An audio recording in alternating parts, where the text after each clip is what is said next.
Pertama, kenapa kita bicara sejarah tentang Yerusalem? Karena menurut saya langkah konkret diplomatik di dalam perdamaian Israel-Palestina ini harus betul-betul kita lakukan. Kenapa? Karena ini perintah undang-undang, gitu kan. Dan saya betul-betul ingin kalau memang ini perintah undang-undang, ya sudah kita buat konkret aja.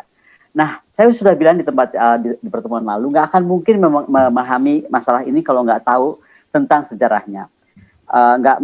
Tidak membuka hubungan diplomatik gitu. Tapi oke lah, kita mulai aja dari membuka sejarah. Yerusalem ini kan kota yang sebenarnya juga sudah sudah sangat lama, dan mungkin kalau kita melihat di abad tahun 1330-an ya, itu udah jelas-jelas kok. Sebenarnya kota ini tuh mengandung kata-kata perdamaian, kota-kota yang terdiri dari etimologisasinya tuh dia adalah kota yang sebuah kota untuk hunian damai, di mana misalnya bentuk Yerusalem pertama kali muncul dalam Alkitab. Jadi ini yang saya mau bilang juga kepada saudara-saudara saya, kawan-kawan saya, semua se-Indonesia dan dimanapun Anda berada. Saya kok merasa ya kalau untuk memahami sejarah Israel, kita memang harus rajin baca kitab gitu, dan itu kebetulan adalah Bible. Kenapa? Karena saya melihat yang bisa merinci betul tentang sejarahnya semua ini adalah dari situ gitu. Salam saudara-saudara yang diberkati oleh Tuhan. Berjumpa kembali bersama dengan saya di channel ini. Bagaimana kabar kita semua? Saya berdoa kabar kita selalu baik-baik saja dan diberkati oleh Tuhan Yesus Kristus. Amin. Dan apapun menjadi aktivitas kita sepanjang hari ini, kiranya Tuhan memberkati kita dengan berlimpah-limpah. Saudara yang sakit kiranya disembuhkan, dan saudara yang lemah dikuatkan, saudara yang susah dihiburkan oleh kuasa Roh Kudus. Teman-teman, kita akan mendengar pesan penting dari seorang ibu, Uni Bakri, yang baru-baru ini sedang viral ya teman-teman. Sebelum kita memberikan komentar, langsung kita simak cuplikan berikut ini. Selamat malam Pak Yosef. Ya, shalom. Selamat malam semuanya yang ada di sini. Terima kasih tadi Pak pada lagunya Pak Syang itu, kalau dinyanyikannya di Israel pasti langsung berdendang air mata tuh. Gitu.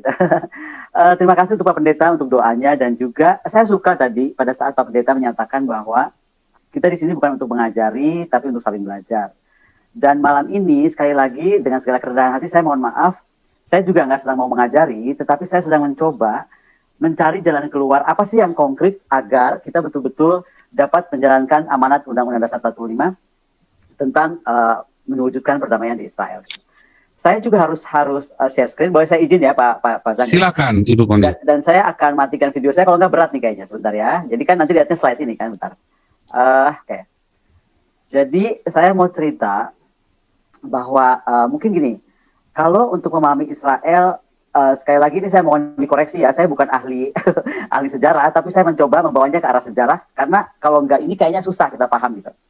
Pertama, kenapa kita bicara sejarah tentang Yerusalem? Karena menurut saya langkah konkret diplomatik di dalam perdamaian Israel-Palestina ini harus betul-betul kita lakukan. Kenapa? Karena ini perintah undang-undang, gitu kan. Dan saya betul-betul ingin kalau memang ini perintah undang-undang, ya sudah kita buat konkret aja. Nah, saya sudah bilang di tempat di pertemuan lalu, nggak akan mungkin memahami masalah ini kalau nggak tahu tentang sejarahnya. Tidak membuka hubungan diplomatik gitu. Tapi oke lah, kita mulai aja dari membuka sejarah. Yerusalem ini kan kota yang sebenarnya juga sudah sangat lama, dan mungkin kalau kita melihat di abad tahun 1330-an ya, itu udah jelas-jelas kok. Sebenarnya kota ini tuh mengandung kata-kata perdamaian, kota-kota yang terdiri dari etimologisasinya tuh dia adalah kota yang sebuah kota untuk hunian damai, di mana misalnya bentuk Yerusalem pertama kali muncul dalam Alkitab. Jadi ini yang saya mau bilang juga kepada saudara-saudara saya, kawan-kawan saya, semua se-Indonesia dan dimanapun Anda berada. Saya kok merasa ya kalau untuk memahami sejarah Israel, kita memang harus rajin baca kitab gitu, dan itu kebetulan adalah Bible. Kenapa? Karena saya melihat yang bisa merinci betul tentang sejarahnya semua ini adalah dari situ gitu. Dan sekali lagi di dalam pertama kali muncul di Yosua misalnya, itu sudah dikatakan bahwa nama Ibrani untuk Yerusalem adalah Yerusalem, yang berarti warisan perdamaian. Makanya sedih sekali kalau kita kemudian tidak melihat atau hari ini Yerusalem itu damai gitu. Nah, katanya ada 70 nama loh untuk Yerusalem itu. Demikian juga ada nama-nama misalnya yang saling bertuburkan antara rumah Tuhan, rumah suci, kue Yahudi, Kubah, apakah Kubah itu Kubah As-Sakrah, terus antara kue Tuhan, kemudian Templum Domini, Al-Aqsa yang juga sering disebut kue Sulaiman, The Holy of Holies atau Bukit Kuil atau Kodes HaKodesim gitu kan. Kemudian The Noble Sanctuary, semua. Jadi di sana tuh memang akan ada banyak nama, mungkin satu jalan bisa 3 nama, atau satu tempat bisa 3 nama atau 2 nama, karena memang sejarahnya sangat panjang. Misalnya saja Deir Sultan, itu kan juga gereja makam suci gitu, atau Menara Daud sering juga kita tahunya sebagai Benteng Harut. Nah, saya nggak ketemu 70 nama itu, tapi itu saya cuma ambil dari buku yang saya sedang baca tentang Yerusalem. Nah, ini saya cuma mau cerita ya, bagaimana kita mau mengerti tentang Yerusalem kalau kita tuh nggak baca Bible. Dan saya mungkin bukan karena saya tidak beragama Kristen, tetapi saya tuh mencoba mengerti dan memahami sejarah ini dari Bible. Karena kita refer ke Bible, itu kita bisa lihat sampai Yesus disalibkan. Jadi saya berpikir bahwa tidak mungkin kita bisa memahami sejarah Israel dan juga Yerusalem tanpa kita berkemauan atau mau membuka halaman-halaman Torah atau Bible. Nah, ini yang mau saya singgung. Kenapa saya mesti bicara panjang lebar tentang Yerusalem dengan sejarah yang panjang? Sekali lagi, saya nggak bersifat menggurui, tapi saya mengajak saudara-saudara saya, mungkin kaum muslimin, yang kurang paham tentang latar belakang Israel dan sejarahnya. Kita harus lihat ke sana. Karena untuk melihat ke sana, memang kita mesti baca Bible, nggak bisa enggak. Karena catatan paling panjang atau paling rigid tentang ini ada di Bible. Mungkin selain Bible kita bisa belajar dari sejarah Cina karena hampir sama nih usia apa yang diceritakan dari Bible tuh di Cina pun sedang terjadi beberapa kekaisaran dan dinasti. Cuman masalahnya kan nggak bisa dikaitkan begitu aja gitu. Saya nggak tahu apakah karena satu kita tidak mau atau tidak berkemampuan bisa beda nih ya antara tidak mau dan tidak mampu membuka hubungan diplomatik dengan Israel. Apakah kedua tidak mau atau tidak mampu secara lebih konkret mendesak Inggris kah, mendesak Prancis kah gitu kan untuk duduk bersama mencari isu apa dan jalan keluar apa. Karena bagaimanapun kan tentang Pico and Sykes itu juga berpengaruh pada kemudian perkembangan Israel ke hari ini. Kemudian apakah kita tidak mau dan tidak berkemampuan belajar dari Italia dan Vatikan gitu. Ini kan juga padahal menarik kalau saya belum ketemu kota lain ya, tapi saya contohkan saja Vatikan karena masukan dari guru besar IAIN itu. Dan saya rasa ini harusnya kita berani membuka diri mencoba gitu. Yang keempat, saya nggak tahu apakah kita memang sengaja memelihara masalah ini untuk dalam tanda kutip jika perlu digunakan secara politis. Nah, ini di antara 4 ini saya nggak tahu yang mana gitu. Tapi kita harus cari tahu dan sekali lagi, kalau saya sih lebih cenderung percaya bahwa kita tuh sebenarnya mampu. Masalah kita mau atau enggak. Nah, kalau kita mampu berarti kita ngomong yang 3 aja ya. Bagaimana kita harus mencoba membuka hubungan diplomatik, apakah dengan kamar dagang dulu atau apapun itu.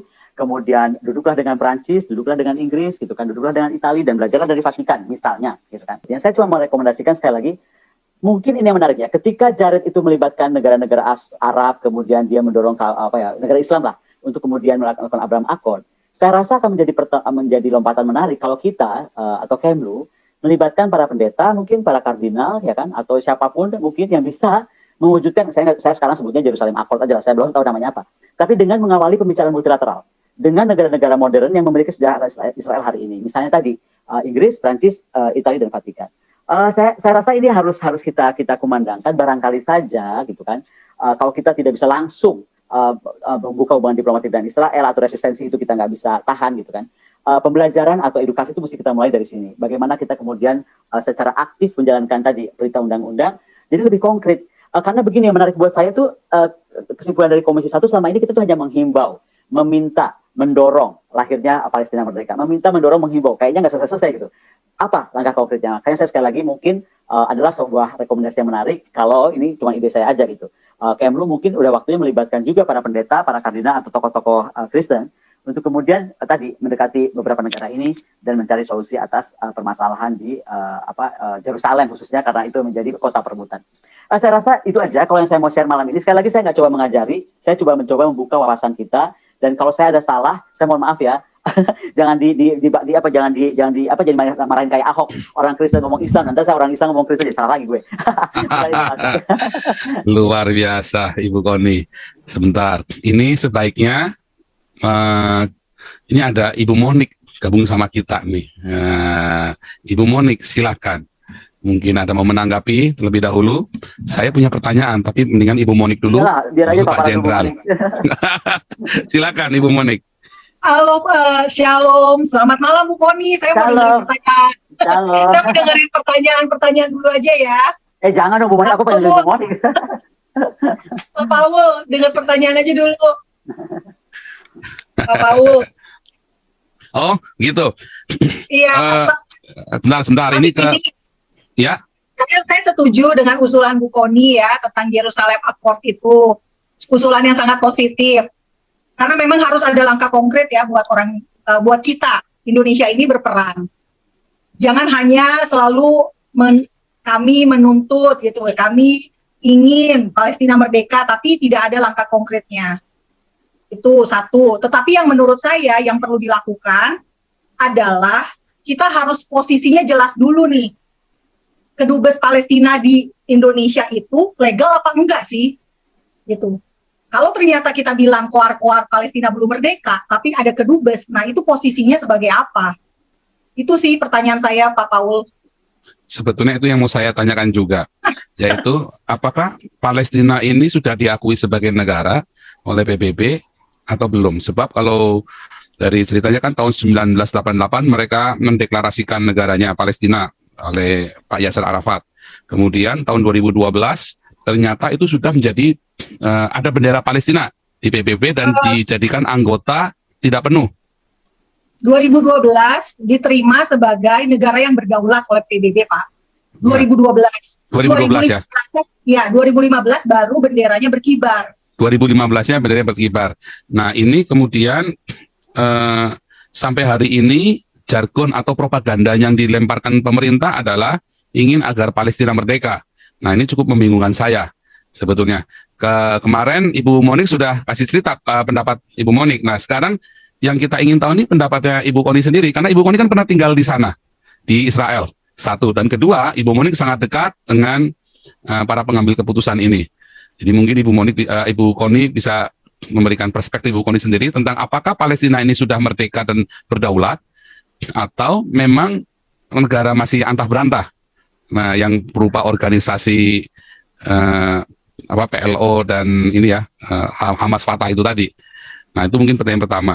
Nah, pertanyaan kedua, apabila Yerusalem itu menjadi kota internasional, kita memang pernah sedikit bicara masalah ini, itu cukup menarik dan saya setuju ya, karena Yerusalem ini sejarah seluruh dunia itu memang ada kuncinya ada di Yerusalem. Namun, apakah nantinya tidak akan menjadi konflik yang baru, apalagi kalau sudah melibatkan agama. Kalau Vatikan ini kan hanya Katolik saja. Nah, Yerusalem ini ada 3 agama nih, yang sama-sama mengaku berasal dari sana. Nah, kalau dari pihak Kristen sendiri, mayoritas mereka menganut replacement theology. Artinya mereka sudah nggak urusan lagi sebetulnya dengan Yerusalem. Kalau dari Kristen mainstream ya, hanya beberapa orang Kristen dari beberapa aliran seperti Mesianik dan beberapa gereja karismatik mungkin seperti saya termasuk ya yang mendukung atau menyatakan sebuah dukungan terhadap Israel, dan tentu saja yang ada di SOMI ini kebanyakan sangat cinta Israel. Nah, nanti konflik ini menjadi cikal bakal perang agama di dunia. Itu dalam pemikiran saya. Tapi mungkin Ibu Koni berpikir yang berbeda. Mungkin 2 itu dulu saja, Ibu Koni. Jadi nggak ada yang paparin, cuma aku. Oke. Gimana ya? Kalau saya tuh, pokoknya pertama saya melihat, justru kalau kita nggak mengambil langkah konkret dan hanya sekedar menghimbau tadi itu akan terus ini bergulir gitu. Yang saya khawatir makin lama akan terus digunakan tadi, tanda kutip ya, apakah untuk motif politik tertentu, atau untuk gerakan tertentu, atau memecah sebuah konsentrasi tertentu gitu kan. Karena itu bisa saja dilakukan kan. Nah, kalau ditanya sekarang tentang apa status Palestina, harusnya memang Pak Zang tadi mengundang ini, either dari Komisi 1 atau dari Kemlu. Ini menarik loh Pak Zang, maksud saya akan coba bicara sama Kemlu, mungkin dari bagian wilayah Eropa, mungkin bisa hadir ya, karena kejelasan tentang Palestina yang dipertanyakan oleh Bu Monik dan dipertanyakan Pak Zang, juga rasa-rasanya kita semua bertanya kok. Saya sendiri belum tahu jawabannya, terus terang aja. Jadi bagaimana kita melihat status itu dan bagaimana kita memperlakukannya, tapi kalau kita lihat dari PBB sudah diakui, harusnya dia berdaulat, sudah gitu kan harusnya.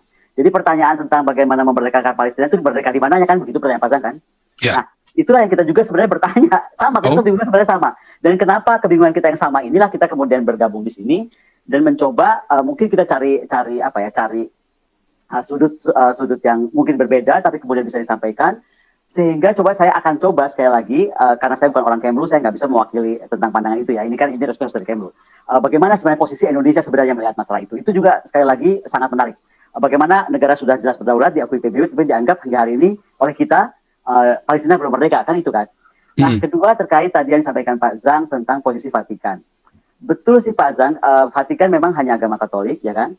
Tapi kalau nggak salah, sekali lagi jangan salahin saya nggak terlalu paham ya. Tapi sejauh saya Katolik pun juga kan ada terbagi beberapa Katolik gitu kan. Nah, mungkin memang bedanya bagaimanapun masih satu rumpun. Tapi yang kedua menarik dari Vatikan, sekali lagi saya cuma melihat bagaimana saat itu menyelesaikan kekuasaan Paus yang sampai panjang kekuasaannya, kemudian menjadi kecil juga wilayahnya, itu kan juga nggak hal yang mudah. Sekali lagi saya belum menemukan kota lain ya atau sejarah lain yang memiliki cerita seperti ini. Kalau pertanyaan Pak Paul tentang jika Yerusalem kemudian dibagi menjadi beberapa agama, kok saya tuh berpikir positifnya gini Pak Zang, di makam Daud, ya kan, itu kita semua bisa datang ke situ bersama-sama beramai-ramai dan nggak ada apa-apa tuh, gitu kan, nggak ada keriuhan gitu. Jadi kita dengan tertib mengikuti aja ritual sembahyang di makam Daud dengan beragam kotak-kotakan wilayahnya itu. Sekali lagi ini kan kita belum mencoba, karena saya merasa kita sekali lagi sudah sangat kehilangan waktu. Bagaimana mungkin perintah undang-undang dari tahun 1945 di tahun ini kita masih nggak tahu mau ngapain. So this is actually my wild idea aja. Apakah kita harus tadi bicara dengan Prancis, bicara dengan Inggris, bicara dengan Italia? Mungkin dari situ kita mendapatkan sesuatu. Saya berharap dalam pencarian ke depan ada contoh kota atau contoh beberapa tempat yang mungkin mengalami hal seperti itu. Mungkin nggak selalu harus agama, nggak harus agama juga. Ada beberapa tempat yang bisa dari aliran. Kan bisa juga Pak Zang. Sekali lagi ini kan waktunya kita nggak punya banyak waktu dan memang ini bukan keahlian saya sekali lagi, tapi saya sedang mencoba mencari jalan keluar karena saya bilang iya juga ya. Kalau kewajiban undang-undang kok lama banget kita nggak bikin step yang seksi gitu. Tapi sekali lagi saya di sini bukan mengajari, saya malah berharap semua yang mengangkat tangan di sini bisa memberikan masukan kepada Kementerian Luar Negeri sehingga Kementerian Luar Negeri mungkin terbuka wawasannya, kemudian juga mau mencoba. Saya rasa posisi saya di malam ini begitu Pak Zang, bukan mengajari, bukan memberitahu, tapi kira-kira kita diskusikan apa sih masukan dari kita semua, apalagi nih pengikutnya Pak Zang ini kayaknya fansnya banyak banget ya. Nah, bagaimana kemudian kita bisa kemudian mencari solusi-solusi lain, ini kan cuma pancingan aja gitu. Iya, justru itu kita butuh trigger ya, kita butuh trigger karena selama ini kan Indonesia maunya satu suara doang nih bela Palestina. Video saya 2 di take down. Gara-gara tentang Israel ya, videonya Ibu Monik sama videonya Pak Ramsi, satu dari orang Israel, satunya Ibu Monik ya, terus dua-duanya di take down oleh YouTube atas nampaknya atas perintah dari Menkominfo, karena saya yakin tidak melanggar, jadi waktu kita kemarin live itu, waktu tempo hari kita live itu juga di take down juga kan, begitu saya pindah pakai channel Eropa nggak di take down, tapi YouTube-nya 3 di take down, jadinya semua cerita tentang Israel semua. Nah ini yang menurut saya menarik ya. Jadi di masyarakat kita tuh kalau mendengar Israel tuh kayaknya udah negatif aja. Dan saya rasa kita nggak bisa nyerah gitu loh Pak Zan. Karena kalau kita nggak mencoba menerangkan ya akan terus itu yang tertanam. Makanya tadi saya kan, sekali lagi ini bukan kajian saya, bukan sejarah loh. Tapi saya mencoba memperlihatkan, membagi bahwa nggak mudah loh bicara Israel. Dan kenapa saya tadi menceritakan tentang sejarah panjangnya supaya perasaan atau anggapan bersalah seolah-olah Al-Aqsa harus dikuasai gitu. Itu jangan ada di pikiran kita dulu gitu loh. Ya kan? Karena sekali lagi sejarahnya sudah terlalu panjang. Ada beberapa pengetahuan yang merasa bahwa sebagai kota suci ketiga, maka seolah-olah Al-Aqsa itu tanda kutip betul-betul bagian harus dikuasai. Nah, ada bagus kan kemarin saya sampaikan bahwa ada ustadz yang menyatakan enggak dong, kalau memang Al-Aqsa itu harus diambil, kenapa Nabi Muhammad nggak ambil Al-Aqsa misalnya. Nah, tapi sekali lagi hal-hal seperti itu sekali lagi kita harus memberi kemampuan atau kesabaran mengedukasi, nggak boleh pakai marah juga Pak Zang. Dan Pak Zang juga mungkin ada bandel sih pakai judulnya suka mengerikan. Ingat nggak kemarin? Jadi judulnya jangan terlalu mengerikan mungkin. Tapi sekali lagi saya tuh melihat satu ya, mungkin Pak Zang nggak sadar ya bahwa di dalam Komisi 1 kemarin dibahas sebenarnya ada hal yang menarik loh. Dalam era kita membahas Israel dalam periode Indonesia dari dulu sampai sekarang termasuk era Gus Dur, di tahun ini loh tingkatan orang untuk bicara tentang Israel secara terbuka lalu mencoba mendukung Israel atau untuk membuka hubungan diplomasi dari Indonesia tuh tinggi sekali. Nah artinya kan Pak Zang, we have to try gitu. Apapun perkembangannya yang penting kita tuh tugasnya hanya mengedukasi dan share sesuatu agar kita tuh nggak berantem gara-gara ribut gara-gara orang. Kan aneh nih, gara orang yang perang udah damai kita malah masih berantem. Itu aja yang tadi saya harapkan. Kalau kita semakin terbuka membahasnya, kemudian wawasan kita juga dibuka, kita sabar menghadapi yang tidak mengerti, pakai doa juga lah Pak Zang, pasti bisa kok. Tapi dari memang saya akan coba ya Pak, saya lagi saya akan coba bicara dengan Dirjen Amerop. Saya rasa Dirjen Amerop juga mungkin udah waktunya bicara kalau memang kita mau membahas ini dari pendekatan berbeda tadi. Demikian Pak Zang. Itu tadi. Betul ya. Jadi saya setuju. Jangan mereka udah damai kita masih berantem di sini, karena dari salah satu video yang di take down oleh Menkominfo, Pak Ramsi itu cerita, ini habis sekarang ini ya, lihat nih kita sekarang perang. Minggu depan kita udah duduk di Starbucks rame-rame. Berdua orang Palestina dengan orang Yahudinya. Dia bilang begitu. Nah, ini kan lucu kan. Saudara-saudara, itulah dia video cuplikan yang baru saja kita tonton tadi videonya. Ibu Koni Bakri ini walaupun dia bukan beragama Kristen saat ini, tapi ibu ini begitu cerdas dalam menyampaikan sesuatu fakta tentang Israel dan juga tentang Indonesia yang saat ini mengalami sesuatu langkah yang tidak baik-baik saja. Bagaimana kita melihat di Indonesia ini, khususnya saudara kita Muslim itu sendiri, mereka membenci yaitu Israel tanpa mengetahui fakta yang sesungguhnya. Selama ini mereka begitu anti terhadap Israel. Mereka anggap bangsa ini adalah bangsa yang suka berkelahi, suka keributan. Padahal sesuai dengan yang kita dengar apa yang disampaikan oleh Ibu Bakri ini, dan itu memang sesuai dengan kebenaran Alkitab, bahwa mereka ini adalah bangsa yang penuh dengan damai. Dan bisa juga kita baca di Alkitab seperti yang dikatakan oleh Ibu Bakri tadi, bagaimana mungkin kita tahu tentang Israel kalau kita tidak pernah membaca Bible, itu katanya.